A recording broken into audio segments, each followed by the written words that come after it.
أرست زينا حملة أسرن إثيوبيان كم بهل خصاب زغصار بتجهات بمسرح لمعتي إثيوبيا قاعدة نجبرينا قبل قلقالوت كوميونيكيشن منجست قليتو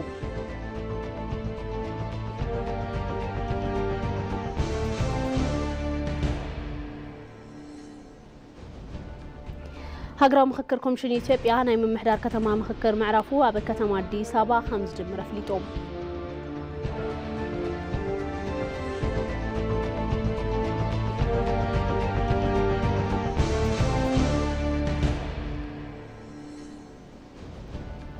كابوزاي سمين كوريا بتوسخي نايسل لساتلايت المحنباب كم زهق قالت قليتا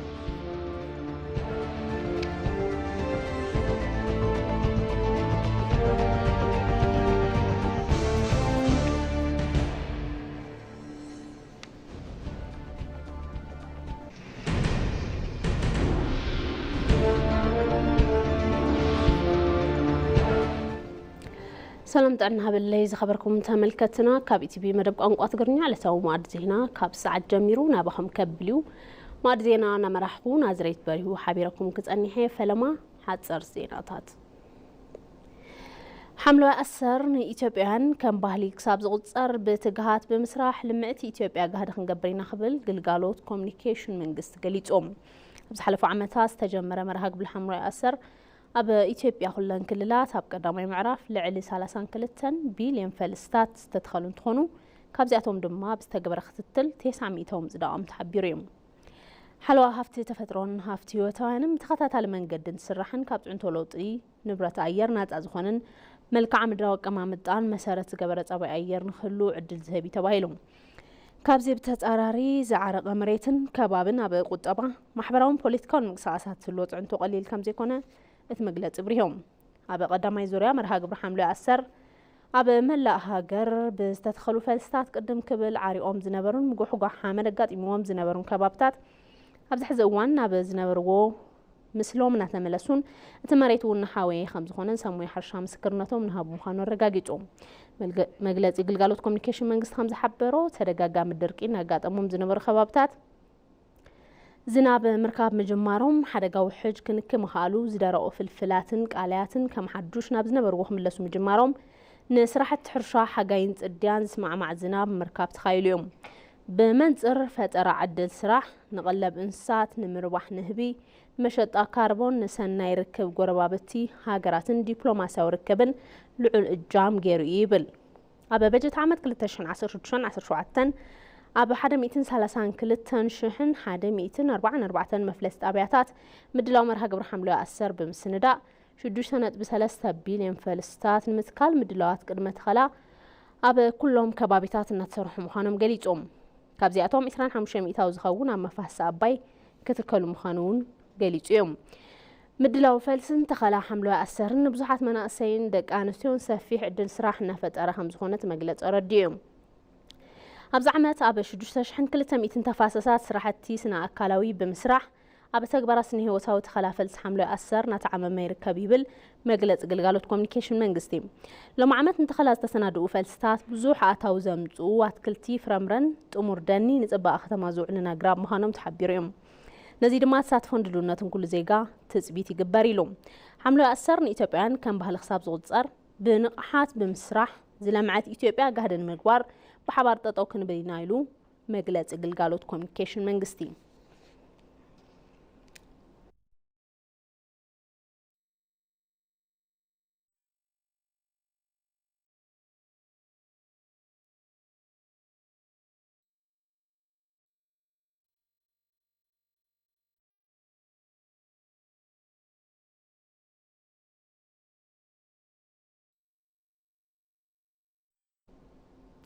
هاجراو مخكر كومشن إثيوبيا أنا من محرار كتما مخكر معرفو أبى كتما أديس هبا 5 جمرة فليتهم كومشن بزهابو مجلسي سران حدا قنبات كل تشن 10 عام تمرت أبى زجمر معرف زوجنو 3 قندقن تجبرات الله وغيرهم فلما مخكر زقربو تساتفتي بمخكرم بالزبن يزعب حسابات كم زمتو كومشن هاجراو مخكر هيروت ولد سلاسي تزاربا زم دارك تأكلت زعبتهم ني حبار بمقبارة تأخيبو من واديدومن ناي مفتحي حسابات كربيهم تبهيلهم كابزي بتوسخي تخيدي استفلاليو مدارك تأكلات ንጉባኤ ሃገራዊ ምክክር ተሳተፍቲ ዝኾኑ ተወከልቲ ከም ዝመርጹ እውን ተገሊጹ እዮም።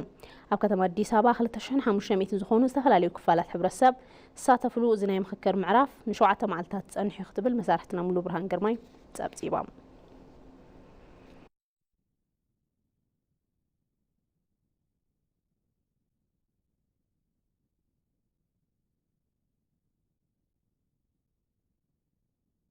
ኢትዮጵያ ናብ ብሪክስ ምጽምባራ ኣብ ምስረታ ዓለም ለኸ ትካላትን ብኣባልነት ዘለዋ ታሪኻዊ ግደና ዓበይ ምምጹ መርኣያ ከም ዝኾነ ኣምባሳደር ሩስያ ኣብ ኢትዮጵያ ኤቭገኒ ተርኪን ገሊጾም።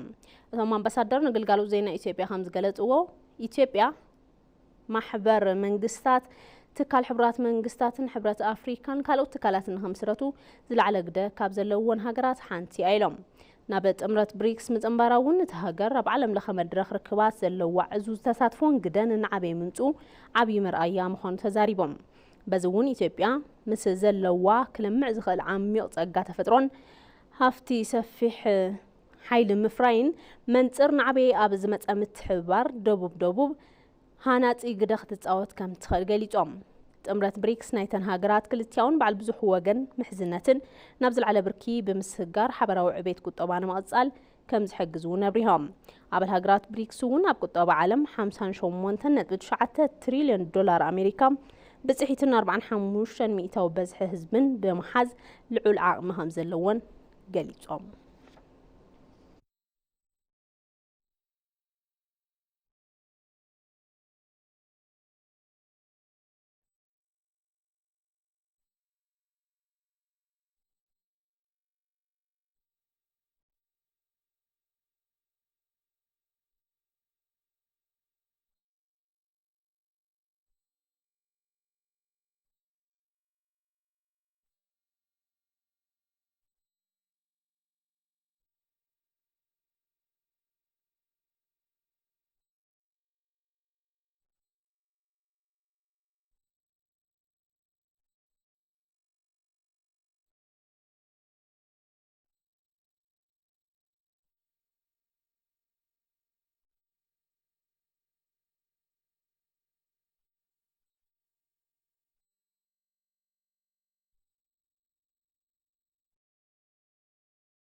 ቦይንግ ዋና ቤት ዕዮ ኣፍሪካ ኣብ ኢትዮጵያ ክኸፍት ምዃኑ ፍሊጦም። ከም ጸብጻብ ዶቼ ቬለ ኣፍሪካ ቦይንግ ኣብ ኬንያን ደቡብ ኣፍሪካን ሓደሽቲ ጨንፈራት ክኸፍት እዩ ዝብል ግምት ዘሐጎሶ ምዃኑ ብሪሆም። ካብ 2023 ኣቆጻጽራ ኣውሮፓውያን ጀሚሮም ኩባንያ ቦይንግን ኢትዮጵያን ውሱናት ክፍለ ኣካላት ኣውሮፕላን ንኸፍርዩ ተስማዕሚዖም ጽንሖም ዝዝከር እዩ። እቲ ጸብጻብ ቦይንግ ኢትዮጵያ ዋና ቤት ዕዮ ኣፍሪካ ገይሩ ምምራጹ DW ኣፍሪካ ግራሞት ዝፈጠረሉ ይመስል።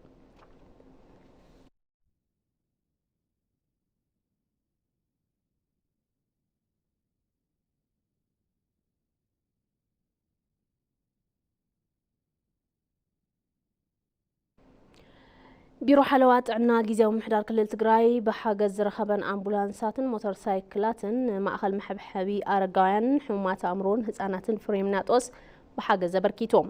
ነቲ ሓገዝ ዘረከቡ ሓላፈቲ ቢሮ ዶክተር ኣማኑኤል ሃይለ ማእኸል መሐብሐቢ ኣረጋውያን ሕሙማት ኣእምሮን ህጻናትን ፍሬምናጦስ ኣብ ሰብኣውነት ሰርሖ ዘሎ ስራሕቲ ንኹሉ ኣብነታዊ ስራሕ ከም ዝኾነ ገሊጾም። ብመሰረት እዚ ነቲ ማእኸል ምሕጋዝ ናይ ኩሉ ሓላፍነት ከም ዝኾነ ተዛሪቦም።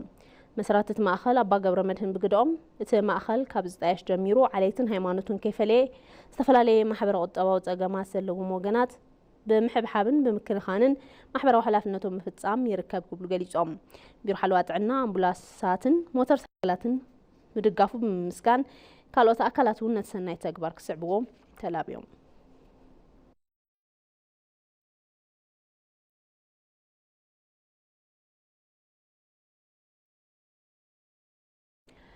ከየንቲ ክልል ትግራይ ኣብ ከተማ መቐለ ወፍሪ ፅሬት ተሳሊጦም። ሕብረተሰብ ፅሬት ከባቢኡ ብምሕላው ጥዕንኡ ከውሕስን ፅባቐ ከባቢኡ ክረጋግፅን ከም ዝግባእ እቶም ከየንቲ ገሊፆም።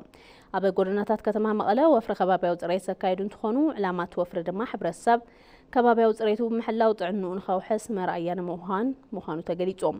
ከባቢያዊ ፅሬት ንምንባር ኮነ ምርጋፅ ውሕስ ጥዕና ሕብረተሰብ ወሳኒ ከም ዝኾነ እቶም ተሳተፍቲ ሓቢሮም።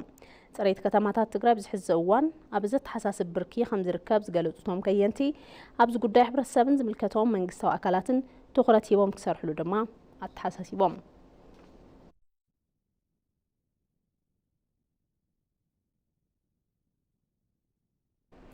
ማድ ዜናና ቀፂሉ ሕዚ ድማ ብዝርዝር ናብ ንሪኦም ጉዳይ ክንሓልፍ። ኣብ ኢትዮጵያ ዘጋጥሙ ፀገማት ብምፍታሕ ውሕስ ሰላም ንምዕሳል ከይዲ ዘተ ክዓቢ ከም ዘለዎ ቦታት ሃይማኖት ተገንዚቦም። ብኮሚሽን ሃገራዊ ዘተ ዝተፈጠረ ዕድል ብኣግባቡ ምጥቃም ከም ዘድሊ እውን ሓቢሮም። ንፀብጻብ ኣስረሳ ወጌሾ ኣባደመቀብ ኢትዮጵያውያን ንዘመናት ብሓልዮትን ሓድነትን ብሓባር ከም ምንባሮም መጠን ብዝተፈላለዩ ኣጋጣሚታት ብዝተፈጥሩ ዘይምርዳት ብዙሕ ዋጋ ከፊሎም እዮም። እዚ ፀገም ብምርዳእ ንሰላም ዘድልዩ ኩሉ ዋጋ ንምኽፋል እዚ ወለዶ ድልዊ ክኸውን ከም ዘለዎ ኣቦታት ሃይማኖት ሓቢሮም። እኛ ያሳለፍናቸው የተወሰኑት ዝሕለፍናዮም ውሑዳት ዓመታት እቲ ፀገም ብዝግባዮም ዘመላኽቱና ብዘይምርዳእና ኣብ መነባብሉና ኣብ ወገናትና ኣብ መሰረተ ልምዓትና ዝበፅሕ ዘሎ ጉዳት ምርኣይ ይኣክል እዩ። እዚ ናብ ልምዓት ተዝልወጥ ነይሩ ኣብይ ምበፃሕና። ስለዚ ሰላም ምድላይ ዝመስል ነገር የለን። ብዙ መፈናቀሎች አሉ፣ ምምዝባላት ኣሎ፣ ቁጠባዊ ማሕበራዊ ፀገማት ተፈጢሮም እዮም። ኣብ ጉዳይ ሰላም ትኩረት ጌርና ክንሰርሕ ይግባእ። ኢትዮጵያውያን ፀገማቶም ናብ ልዝብ ብምቕራብ መፍትሒ ንምንዳይ ዝተፈጥረ ዕድል ዘተ ክጥቀምሉ ከም ዝግባእ እቶም ኣቦታት ገሊፆም። ሁሉንም ባሳተፈ መልኩ ኩሉ ብዘሳትፍ ኣግባብ ሃገራዊ ዘተ ብምክያድ ፀገማትና ብምይይጥ ምፍታሕ ወሳኒ እዩ። ለመጋጨት እርስ በርስ ለመለያየት ጎንፂ ኮነ ኩናት ኣብ ምልዕዓል ኣበርክቶ ከም እንገብሮ ኩሉ ሰላም ንምፍጣር እዚ ሓደ ዕድል እዩ። ስራሕትታት ኮሚሽን ሃገራዊ ዘተ ዕውት ንምግባር ትካላት ሃይማኖት ግደም ክፍፅሙ ከም ዝግባእ ኣተሓሳሲቦም። የሃይማኖት ተቋም ያው ቀንዲ ስራሕ ትካላት ሃይማኖት ሰላም ክሰፍን ምስባኽ እዩ። ኣብዚ ኸይዲ እቲ ማሕበረሰብ ሓሳቡ ኣቕሪቡ ሰላም ንክሰፍን ኣብ ምግባር ምንቅስቃሳት እናገበርና ኢና ንርከብ። ትናንት የጠፋውን ነገር ዛሬ አስተካክሉ ትማሊ ዘጥፋናዮ ሎሚ ምእራም ኣድላይ እዩ። ትካላት ሃይማኖት ኮነ ኩሉ ማሕበረሰብ እዚ ጉዳይ ብዘተ ክፍትሕ ኣብ ምግባር ወሳኒ እዩ። ኣብ ከይዲ ሃገራዊ ዘተ ኢትዮጵያውያን ብንቕሓት ክሳተፉ ከም ዘሎም እቶም ኣቦታት ሃይማኖት ፀዊዖም።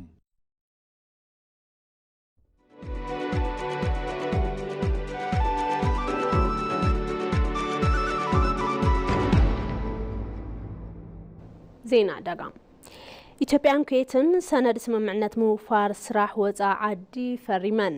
ኣብ ሰነድ ስምምዕነት ሚኒስትር ስራሕን ክእለትን ምውፋርያት ካሚልን ኣምባሳደር ኩዌት ኣብ ኢትዮጵያ ናይፍ ሃብስ አልኦይታይቢ ክታመሞም ቢሮም እዮም።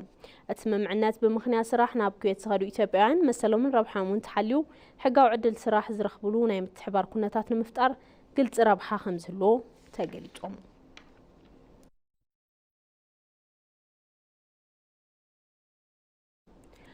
ፎረም ምትሕብባር ቁጠባ ኢትዮ ፓኪስታን ኣብ አዲስ አበባ ይሳለጥ ኣሎ። ኣብቲ መድረክ ፎረም ሚኒስትር ንግድን ቀጠናዊ ምትእስሳርን ገብረ መስቀል ጫላ፣ ሚኒስትር ዴኤታ ሚኒስትር ጉዳያት ወፃኢ ኣምባሳደር ብርቱካን ኣያኖን ልዕሊ 80 ሰብ ሃፍቲ ፓኪስታንን ተሳቲፎም እዮም። ብተወሳኺ ኮሚሽነር ኮሚሽን ኢንቨስትመንት ሃና ራያ ስላሴ፣ ዋና ፈጻሚ ስራሕ ኮርፖሬሽን ልምዓት ፓርክታት ኢንዱስትሪ ኣክሊሉ ታደሰን ካልኦት ዝተፈላለዩ መዳርግቲ ኣካላትን ተረኺቦም እዮም። እቲ ፎረም ክልቲኣዊ ርክብ ክልቲአን ሃገራት ዝምድና ንግድን ቁጠባን ከጠናኸር ይኽእል እዩ ዝብል ትፅቢት ከም ዘሎ ካብ ሚኒስተር ጉዳያት ወፃኢ ዝረኸብናዮ ሓበሬታ ይረድእ።